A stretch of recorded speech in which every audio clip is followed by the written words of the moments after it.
हम जो मजामा भाई लोग दिल्ली अंडरवर्ल्ड में नीरज भवानिया और नित्तू दाबोरिया, जितेंद्र गोगी और टिल्लू दाजबोरिया, मंजित महल और कपिल सांगवान जैसे गिरोह के बीच छिड़ी हुई जंग आए दिन सुर्खियों में रहती है। दिल्ली की गलियों में ये गैंगस्टर लोग अपने दुश्मन के कारजे में पित्तल की गोलियां ठोकने से भी बाज नहीं आते। अरे मामा, दिल्ली अंडरवर्ल्ड का इतिहास बोलता है कि यहाँ के बाहुबलियों ने अपना साम्राज्य बिल्ड करने के वास्ते खून की नदियां बहा दी, सैकड़ों लोगों की मुंडियां धड़ से अलग कर दी, न जाने कितने परिवार यहाँ की गैंग वॉर में तबाह हो गए। रे भाईजान, दिल्ली में गैंग वॉर की बात हो तो दिल्ली का यमुना पार का घनी आबादी वाला मुस्लिम बाहुल्य इलाका सबसे टॉप पर रहता है रे। यहाँ तो हाथियों के भी दंगल जारी है। इस दंगल में अब तक 35 से ज्यादा पंडरों को कुचल दिया गया। एक है यमुना पार के सलीमपुर का बेताज बादशाह छेनू पहलवान और दूजा अब्दुल नासिर। दोनों गैंगस्टरों के बीच कई सालों से गैंग वॉर जारी है। दोनों एक दूसरे को खत्म करने का एक भी मौका जाने नहीं देते। वीडियो आज बात करना मांगता दिल्ली के कोर्ट रूम में हुई उस गैंग वॉर की, जिसने दिल्ली में सुरक्षा इंतजाम और पुलिस की मुस्तैदी पर गंभीर सवाल खड़े कर दिए थे। उस दिन खूनी गैंग वॉर से कैसे दहली दिल्ली की एक महफूज अदालत, दिल्ली की कड़कड़डुमा कोर्ट में आखिरकार क्यों चली थी दिन दहाड़े गोलियां। कोर्ट रूम के दरवाजे, जज के सामने कैसे हुई थी तड़ातड़ फायरिंग। कोर्ट का सुरक्षा घेरा तोड़कर कैसे अंदर घुसे 4 हथियारबंद हमलावर। कोर्ट में घुसकर किसको खल्लास करने आए थे ये गैंगस्टर। रहा बाबा, ये सवाल आज से 6 साल पुराने हैं, जिसका जवाब सही तरीके से आज तक ना मिला। कहते हैं कि दिल्ली की कड़कड़डुमा कोर्ट में आज से 6 साल पहले कुछ ऐसा हुआ था जो पहले कभी ना हुआ था। बड़ी अदालत में पुलिस, वकील और केस से जुड़े लोग बैठे थे। पेशी के लिए क्रिमिनल को कोर्ट रूम में लाया गया। जैसे ही वह कोर्ट रूम में घुसा, वही टाइम पे एंट्री हुई 4 हथियारबंद हमलावरों की। जज के सामने दे दनादन गोलियों की ऐसी बौछार हुई कि अक्खा कोर्ट मानो जंग का मैदान बन गया।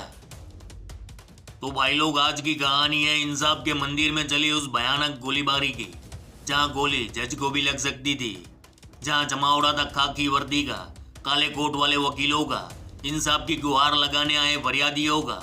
तो मामा, इंसाफ के मंदिर में उस दिन जो कुछ हुआ उसे बयां करेगा मैं गुज्जू भाई। मेरे वीरों, पूरे घटनाक्रम को समझने को वास्ते अब उनको जाना पड़ेगा साल 2004 में। उस वक्त दिल्ली का कुख्यात अब्दुल नासिर बिजनौर के आरिफ के साथ मिलकर हथियारों की तस्करी के धंधे में उतरा। फिर उसने यमुना पार के मोस्ट वांटेड गैंगस्टर आसिम बाबा के साथ सेटिंग किया।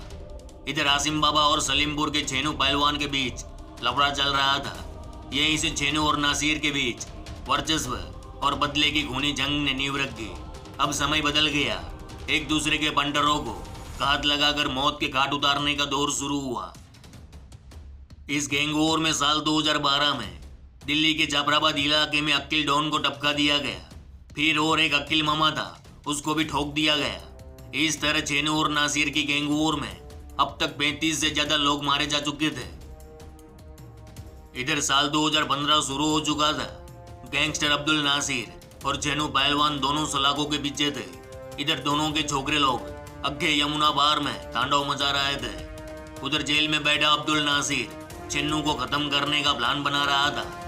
भाई लोग, दिल्ली में और एक गैंगस्टर का बोलबाला था, नाम है शक्ति नायडू।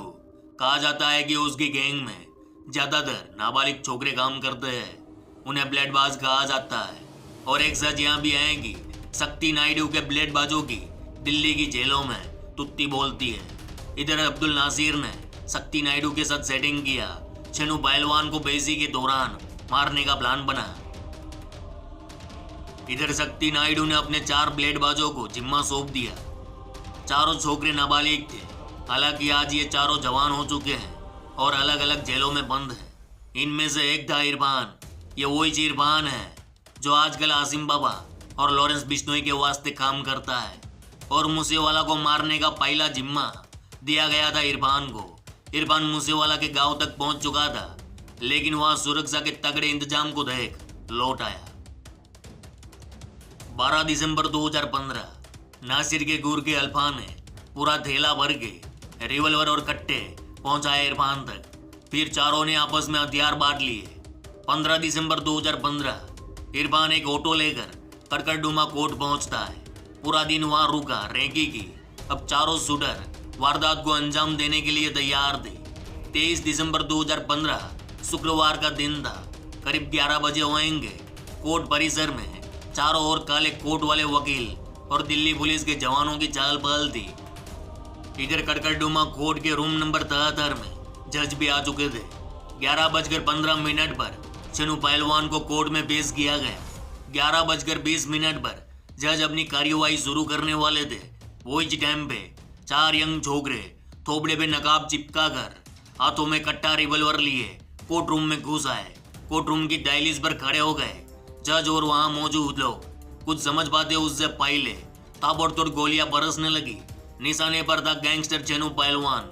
चनू पहलवान के पैर में गोली लगी। एक गोली जज साहब से नजदीक से निकल गई। उन्होंने झुक कर अपने आप को बचाया। वही एक गोली क्लर्क को लगी और बीच बचाव में इन हमलावरों का सामना करते हुए 3 गोली लगी सिपाही रामकुमार को। उनकी ऑन द स्पॉट डेथ हो गई। इधर पूरे कोर्ट रूम में अफरा तफरी का माहौल था। मैगजीन के अनगिनत खोखे कोर्ट रूम में पड़े थे। जैसे ही ये चारों हमलावर भागने लगे, तुरंत वकीलों और पुलिस ने पकड़ लिया। इस वारदात के बाद दिल्ली की कोर्ट में सुरक्षा के बहुत सारे इंतजाम कर दिए गए। पुलिस ने इस मामले में अब्दुल नासिर, शक्ति नायडू, शाहरुख, अजीम जमाल और नाबालिग छोकरे लोग को दोषी करार दिया गया। तो भाई लोग, ये थी करकरडुमा कोर्ट में हुई उस गोलीबारी की पूरी घटना। वीडियो यहाँ दी गई जानकारी में कोई गलती हो गई तो माफी चाहता हूँ। चलो इस गुज्जू भाई का राम राम, मिलते हैं फिर।